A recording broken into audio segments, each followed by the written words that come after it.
Well, hey everyone, this is Nate. Welcome to this week's episode of The Vinyl Guide with our special guest, Glenn Hughes of the Dead Daisies. Now, before we get into it, you may hear a little bit of a lack of energy in my voice this week. We just had a personal event in our lives, which was not great. I'm not going to go into it today before the interview, but I know many of you send me personal notes and we chat online, and some of you are interested in things that are happening in my life beyond the interviews, so I'll give a quick update after the interview. Listen all the way through the episode. It'll be at the end if you're interested in learning more. Now, about today's show, most of you will be familiar with Glenn Hughes. He's the rock vocalist of many, many bands and projects, including Deep Purple, Black Sabbath, and more. Glenn has an absolutely amazing voice and history in music. However, today we are going to be focusing on Glenn's new project, the Dead Daisies. And they've got this great new album, Holy Ground. It's an absolute ripper. I've been enjoying it for the last few weeks. However, now it's your turn. It is available on all streaming services. Dial up the Dead Daisies, Holy Ground on any streaming service, Spotify, Apple, whatever. Check it out and order a copy of Holy Ground on vinyl at thedeaddaisies.com or at any fine record retailer. And if you like the Dead Daisies, check out these other episodes of the Vinyl Guide podcast, including episode 131 with Dean Castronovo, drummer of the Dead Daisies. That's episode 131 of the Vinyl Guide. Episode 121 of the Vinyl Guide features Dave Meniketti of Y&T. Episode 123 with Phil Lewis of LA Guns. Episode 92 with Deep Purple vocalist Ian Gillan. And literally hundreds more episodes of the Vinyl Guide podcast, available anytime for your enjoyment. Subscribe and dig through the past episodes. Now, this episode of the Vinyl Guide is brought to you by our friends at AudiofileUSA.com, the collector's record shop that sells used, excellent, and near-mint vinyl records. These are your final upgrades and holy grails, some old record stock that hasn't been touched in decades. AudiofileUSA.com has a way of just finding these boxes that have been stored for decades, some records still in original shrink wrap from decades past.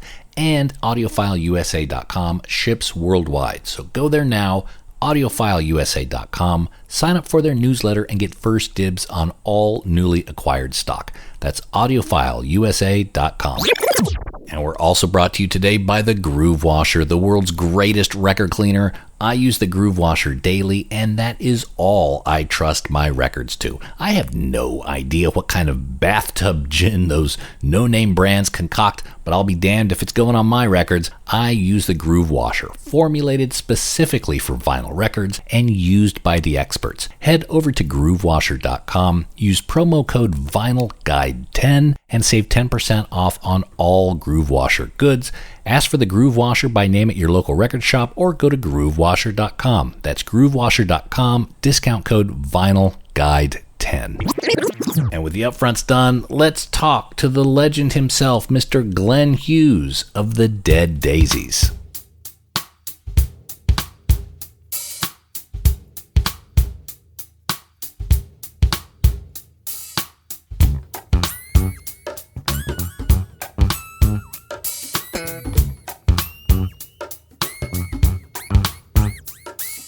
This week on the Vinyl Guide, we have with us the frontman of the Dead Daisies and longtime rock and roll legend, Mr. Glenn Hughes. How are you today, Glenn? I'm doing good. How are yourself? I'm doing good. Well, look, Glenn, the Dead Daisies, the new album, Holy Ground, is out January 22nd. By the time this interview airs, everyone will be able to pull it up on their streaming services, check it out, play it loud, and, of course, purchase the vinyl copies that are available at thedeaddaisies.com. And I got tons of questions about how it was written, how it came together, what you guys are doing during COVID, all that. But first off, when the Dead Daisies called, who called you? Where did that call come in? I got a call from management, David Edwards from Sydney. He called me in late February of 2019. I had a rumor from one of my bandmates that David was looking for me, and we organized a phone call, and we had a lovely conversation, actually 4 or 5 conversations to get to know one another. and he asked me if I'd like to meet with David Lowy, who lives in New York. And we arranged. David flew out to see me, and we had dinner. At the Sunset Marquee in Hollywood.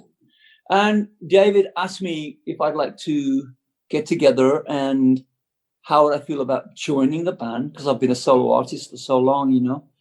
And I said, you know, I don't have a problem with being in a band or whatever. It's just I got to be friends with everybody. I'm an only child, and I want to be part of the kin, you know, the brotherhood.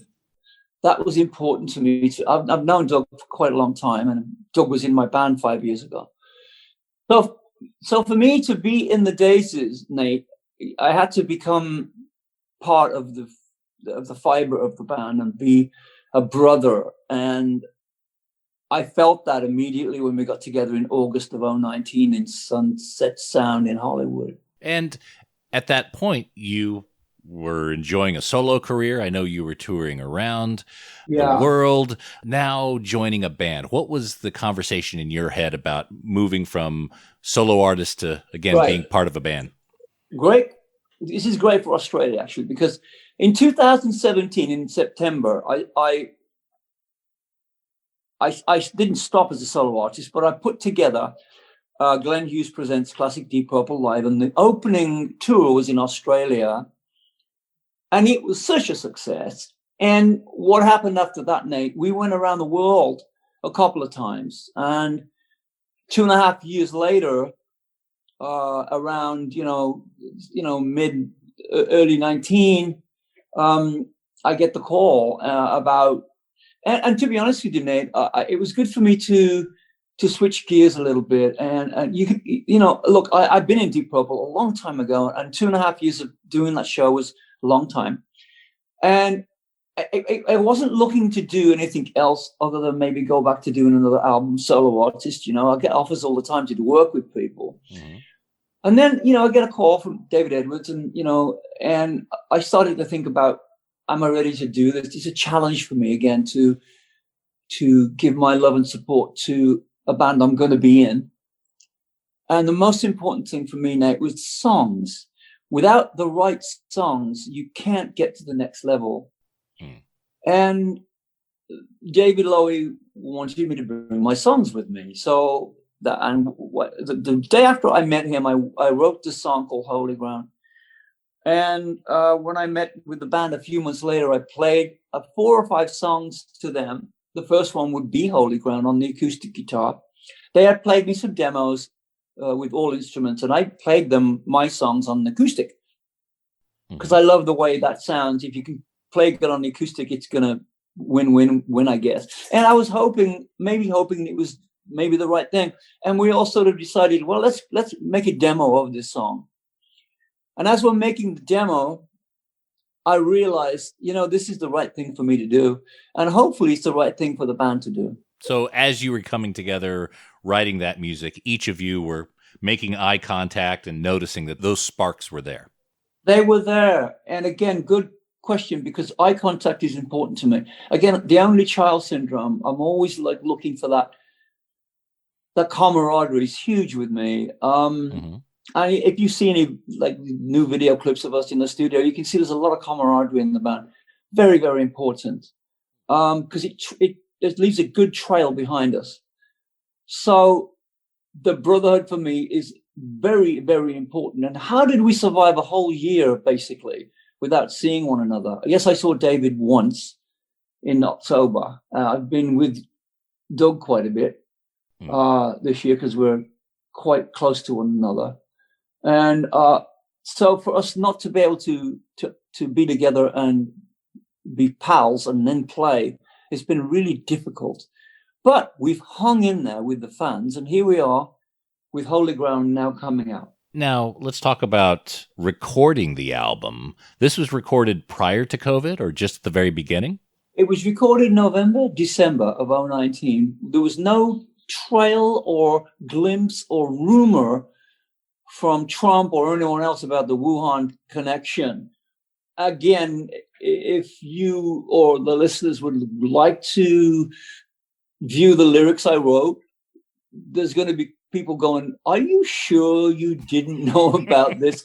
I'm tongue in cheek right now because I do write about the human condition, about love and faith and fear and no fear and letting go of attachments and being present. That's what I write about. I don't write about anything like fictional goblins down the garden stuff. Yeah. So I'm sure that these lyrics will touch base with people that are spiritually inclined, especially the letting go aspect of the music, about it's okay to move on, people. Don't stay where you are because yesterday is gone and tomorrow is not here.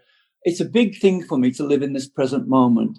And the songs you've heard already, without the other stuff you haven't heard yet, you've heard it, but not many people have. It's all about letting go of attachments. So let's go track by the album. Because you're right. I've heard the album. I think it's phenomenal. And I'm pretty sure my neighbors are getting used to it right now, too. Okay. What song on the album means the most to you? Well, they all do, Nate. We wrote a bunch of songs. We did. I mean, I wrote a bunch of songs. 3 or 4 didn't get used, which was good because they didn't quite fit. And we were very honest with each other and with our producer about what was going to work and what wasn't going to work. So which one sticks out as most poignant, though? Wow. They're all, I mean, well, okay. Let's just say this. We did there was 2 sessions at La Fabrique in Saint-Rémy in France. We had the November sessions. I had a tour to do. I was in Russia, and then I did a UK tour of Glenn Hughes performs classic Deep Purple live. And then I took a break to go to Paris to meet the guys in Saint-Rémy, and we recorded 8 or 9 songs. Then I went back to Paris after the tour, and right before I got on the plane on December the 1st to do the second session, the night in my hotel room in Birmingham, I wrote a song called Far Away.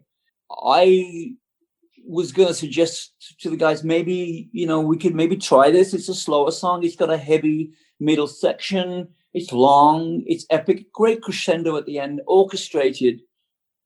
It's got the soft Glenn voice and it's got the turbo voice. And I don't think the Daisies have ever had a song like that before. And when I played it to Doug, first of all, he was thoroughly excited by it. So I called David and Dean to come up to my room, and we all sat around and I played the song to them. And, I wasn't trying to promote the song to them to do. This band does what they need to do. But I think everybody felt that this song was different. And it was also a rock track with very significant spiritual lyrics about coming home. And I always do write about the sea in my work, about I'm at sea, I'm lost at sea, but I'm going to come back one day.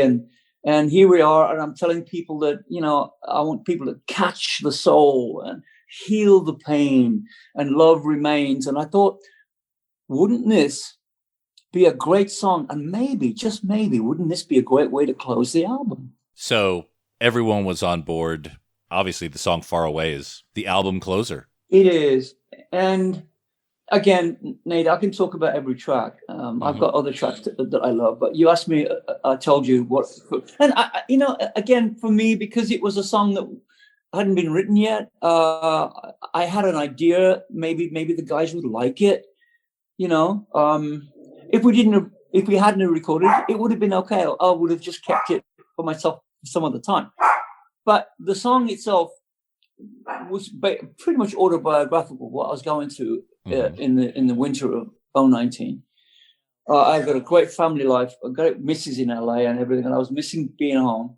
And but it's a beautiful piece of music.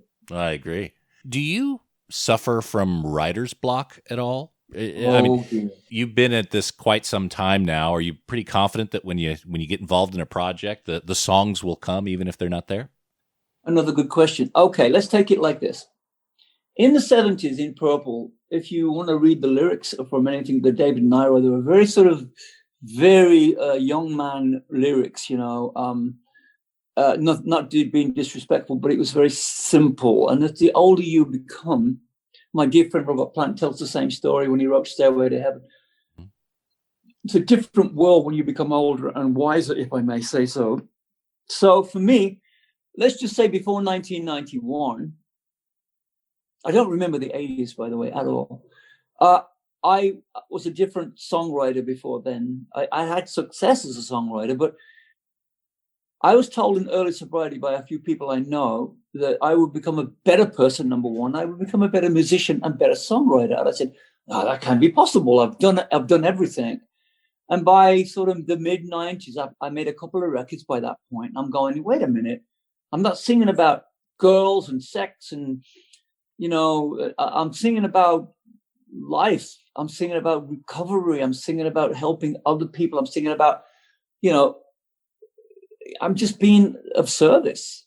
Mm-hmm. And I changed the way I wrote because my life had changed drastically.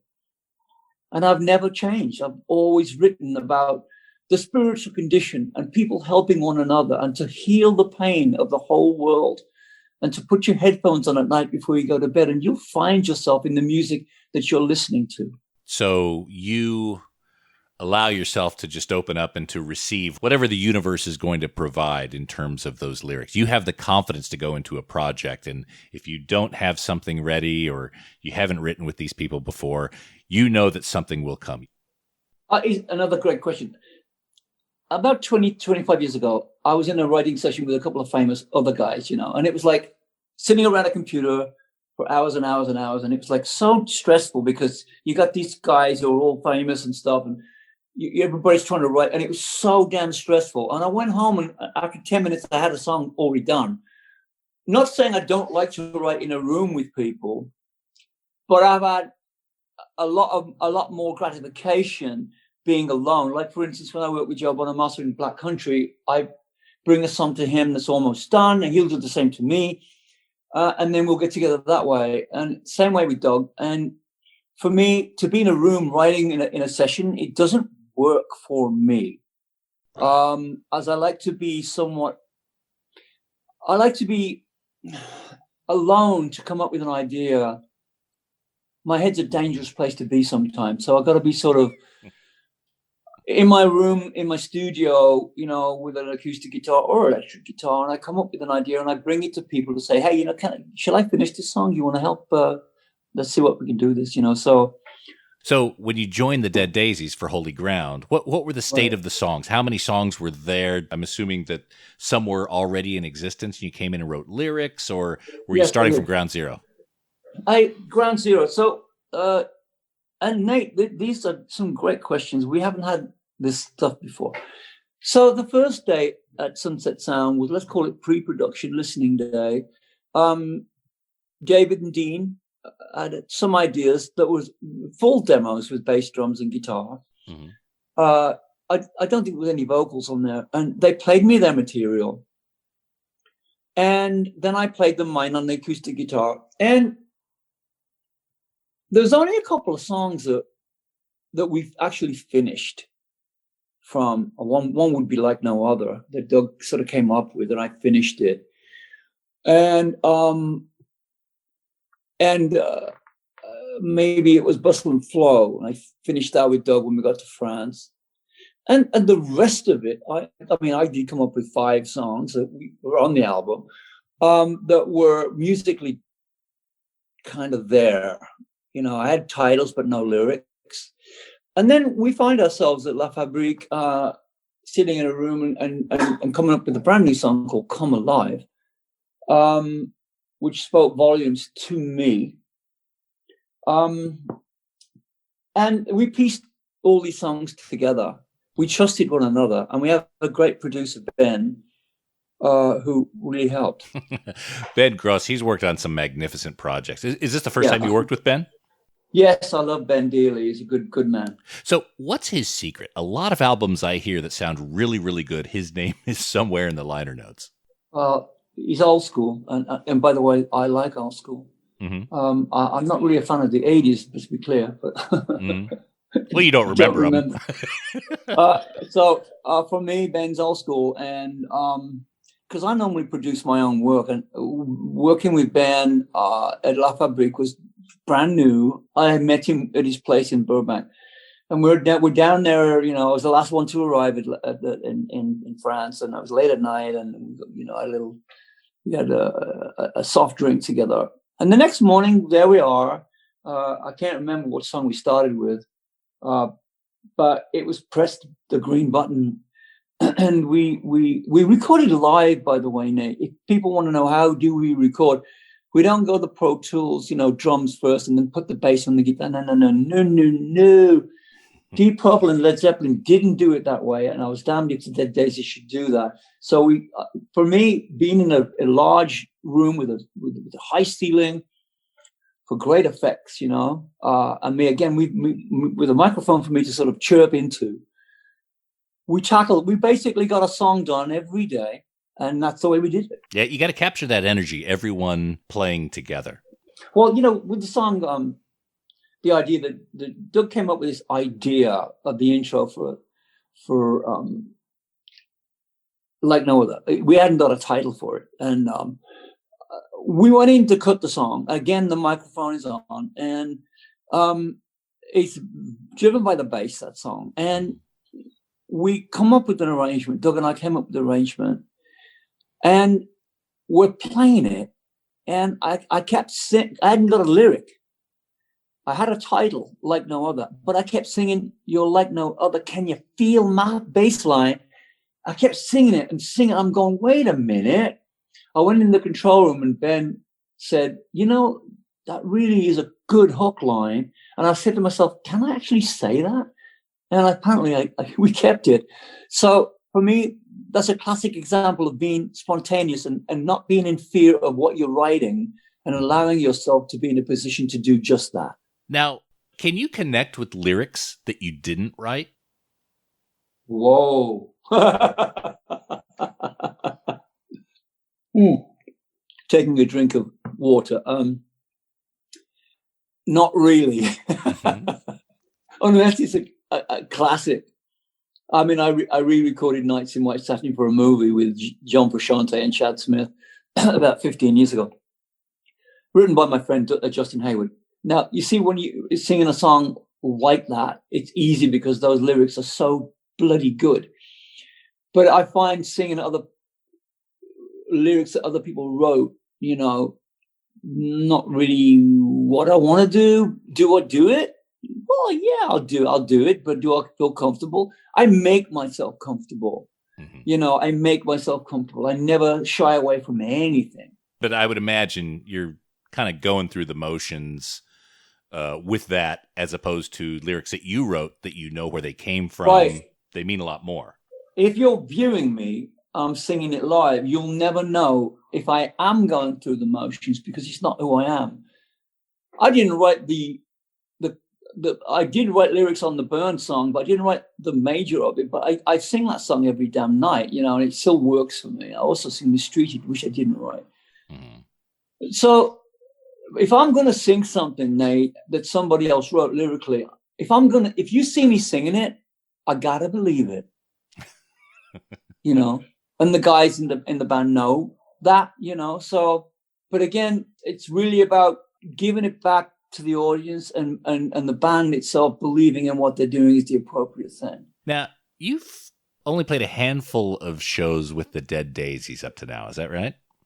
No shows at all yet. No. Oh, okay. All right. Obviously, it's just, there's a lot of questions around the world about just about everything. But knowing what you know now, are there going to be some shows in 2021? Well, Nate, I have to be very careful here. I don't know if you know our team in Sydney. We had a tour scheduled to start in Germany, February the 3rd. That's just been cancelled or postponed. And that would run till late March. And then, there was other stuff going on in Europe. And then maybe there was some stuff in the Far East. But then again, Nate, everybody understands if we can't be there. But what we don't want to do is string people along saying we're going to be there and then we don't show up. Right. So what we're trying to do is to do this appropriately because everybody understands we're going through this all together.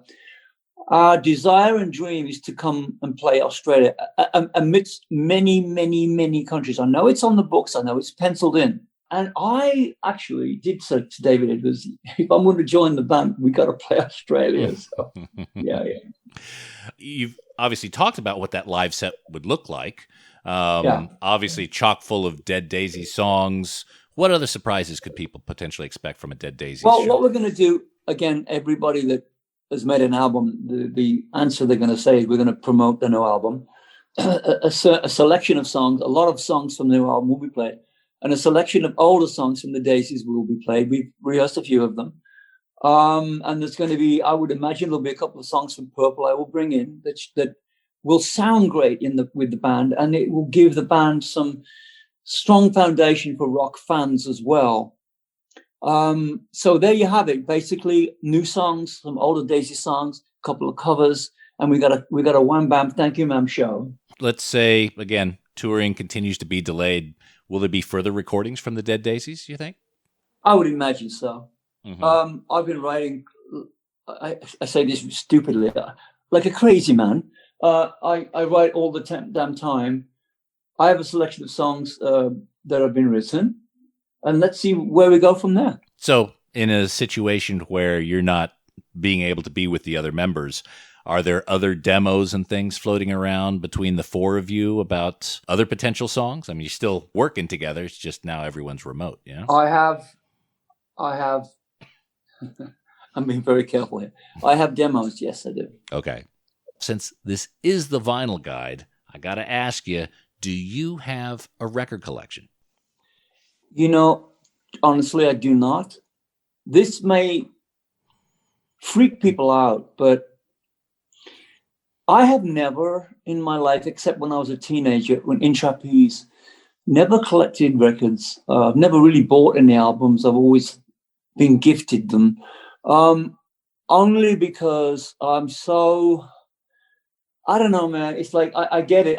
I know where you're going with this, but I can't lie to you. I just don't have any record collection, you know? So I write so much music, and I do enjoy listening to some music, but I'm really not a music aficionado of listening to other people's music. You know, I like the Beatles and stuff like that. And, you know, but as far as generally, I don't have a big remembrance of a lot of music. That's all right. What were the records that started you out in terms of listening to music when you were young? What were the records that you had as a kid? Beatles, all Beatles. The first three albums, and then they did Sgt. Pepper, you know, and that for me was the opening of my musical window. And the Beatles are, for anyone in my age group, or anyone a little younger, even younger than that, we have to, you know, say that the Beatles, in my opinion, are the greatest musical band that's ever existed. When you were listening to the Beatles, I mean, the albums were coming out real time through your youth. Through the evolution of the Beatles, for example, Sgt. Pepper at the time was such a left turn in terms of music and the whole package of the album. What was that like, receiving that change from the band? Well, I was at school, and again, that was an album I did buy. I think I was 14 or 15 at the time. And for me, I wasn't writing songs in my mid-teens, but I was playing music at school, you know. But when I heard the entire album as a young lad, it shifted everything for me, because the songs were so amazing, very well arranged. The lyrics were incredibly good, both by John and Paul. And I love George, by the way, and Ringo. It's just, those albums for me were the honing of what I consider to be the start of my musical life. And so that is what inspired you to pursue a career in music then, yeah? Yeah, I mean, I started playing trombone in the school orchestra. I was named after a very famous trombone player from World War II named Glenn Miller.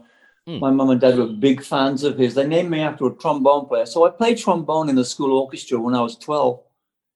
And by the time I got to 13 and a half, 14, I saw the Beatles on TV, and then I switched to playing a more sexy instrument like a guitar.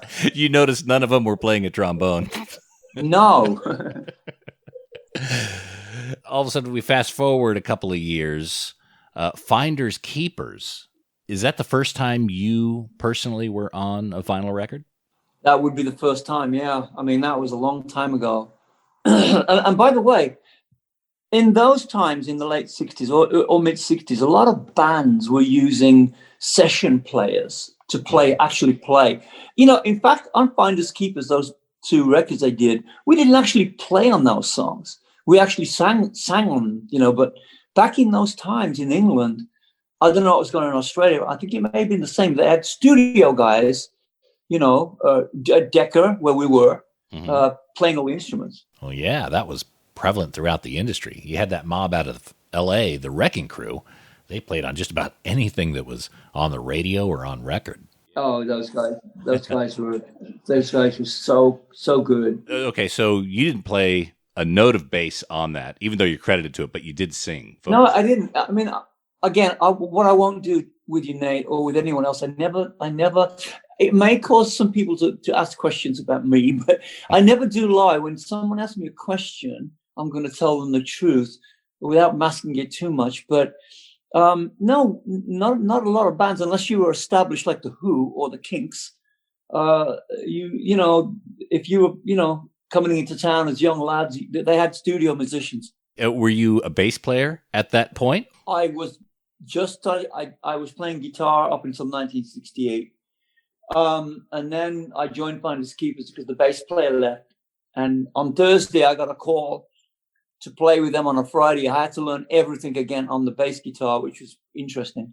And that's been interesting because you throughout your career, there's always been those phone calls that say, Glenn, we need you in the band. Been very blessed in the way that, crazy story. I've always been the youngest guy in every band I've been in. Well, David was a little bit younger than me, actually, but with Trapeze, especially, and Finders Keepers, my beginnings of these bands, a lot of my friends in these bands have gone.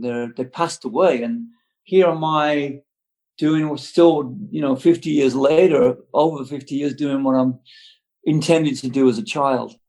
Listening to this new album, Holy Ground, what really struck me right off was your voice. I mean, phenomenal for, I won't reveal your age, but let's also say throughout your life, you've not always been entirely kind to your body. No. How do you account for your voice still sounding as strong as it does today? Okay, let's touch on that. I didn't tug on my mother's apron as a child to become, hey, Mom, when I grow up, I want to be a drinker. I want to do drugs. It just things happen in life where, you get led astray, if you will. And I did. And I recovered in 1991. Mm-hmm. I look back at the dark periods of my life, and it made me so much stronger as a man today. So very fortunate to have survived that ridicule. But I've always taken care of my voice. I may have not taken care of other things in my life, but I've been very athletic with my vocal ability and the chords. And I treat my vocal cords with kid gloves. I exercise with my vocals. I'm an athletic kind of guy. I'm a vegan.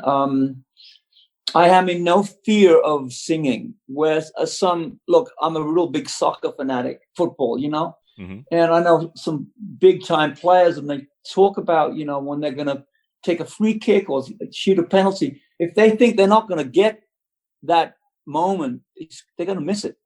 So when I'm singing, either in the studio or live, I'm always very, very in the moment and very sort of, it's all going to be okay, Glenn. I never think it's not going to be okay. But for me, the biggest thing for me is my breathing technique. I've got large lungs, apparently, so I've got a way of holding the notes long. If you look at any footage of me on video, you might notice that I don't strain. Yes, I have that 5-octave range, and that's great, but I don't really push it. And that's it. I've learned from other great singers that they do the same. Is there like certain rituals that you have to do with your voice in terms of warming up, or certain teas you drink? How do you treat those precious vocal cords? Good question. You think a lot of people would ask me that, but they don't. So here's what I've been doing. About 15 years ago, I went to see a vocal coach, and I got the recordings. And then my friend Joe Elliott from Def Leppard gave me his recordings from his teacher. Then I started to study that, when Kings of Chaos, when Joe and I sang in Kings of Chaos with Matt, Slash, and Duff. And we would warm our voices up for about an hour backstage. And then about 5 or 6 years ago, I changed everything by doing a rather, I'd say 2 or 3 songs, big time at soundcheck, 2 or 3, a minimum of 2, sometimes 3, sometimes 4, to warm my voice up in the live scenario when I'm on stage doing that. So that's works for me. Actually warming my voice up at the venue, on stage, then leaving the stage, having a bite to eat, then going into a room and warming it up a little bit more. With no tape anymore. I just sing, and sing. So just exercise. Practice makes perfect. Exercise. And again, Nate, you probably interviewed a lot of singers. I am so grateful to have been given this gift. And for 5 decades of doing this, and you've seen me in Australia. I mean, I love playing there, and I am very much, if I can say to you, very much a live singer. I love making the records. Let's be clear. And by the way, I do sing live in the studio, playing the bass. Some of the things you've heard on Holy Ground are actually live with playing the bass. Wow! So for me, Nate, I live and breathe being clean and sober / live singing. Mm-hmm. At what point in your life did you realize, oh my God, I do have this gift? When did it dawn on you that your voice was specially crafted more than others? Wow. So I've been singing for about between 69 and 72. I'd been singing, first of all, I was the second singer in Trapeze on the first album. And then this album's number 2 and 3. Medusa and You Are the Music. By the time I'd done You Are the Music, people were talking about that voice that we know, especially in the UK, well, in America too, actually. But I just didn't know. I was just showing up and singing. I was just writing songs, showing up and singing, thoroughly enjoying myself. But other people were talking about the voice, so... And, when I joined Deep Purple in 73 and David and I sang on Burn together as a duo, that's when a lot of people said, well, is that Glenn or David singing those lines? And I'm going, well, it's both of us, So I've always been a fly on the wall, looking back at my career going, well, that was good. That was okay. But the most important thing for me, Nate, is being in the moment when I'm singing. To be complimented is okay. I mean, it's okay, but it's like I don't really listen to much compliments. Mm-hmm. I just really love being myself in the moment and singing live. It's an incredible feeling. All right, Glenn, thank you so much for joining us here on the Vinyl Guide. And again, I got to highly recommend everyone check out the Dead Daisies' new album, Holy Ground. It's available now. Go to your streaming services, Apple, Spotify, whatever. Check it out. Play it loud. It is phenomenal. And then pick up a vinyl copy. Of course, you can go over to thedeaddaisies.com. There's links to where anywhere you are in the world, there's a store that will ship you a copy of the Dead Daisies' Holy Ground on vinyl. And again, Glenn, thank you so much for joining us here on the Vinyl Guide. You're very welcome. It's my pleasure to be talking to you. And again, I say to you all in Australia, can't wait to see you again.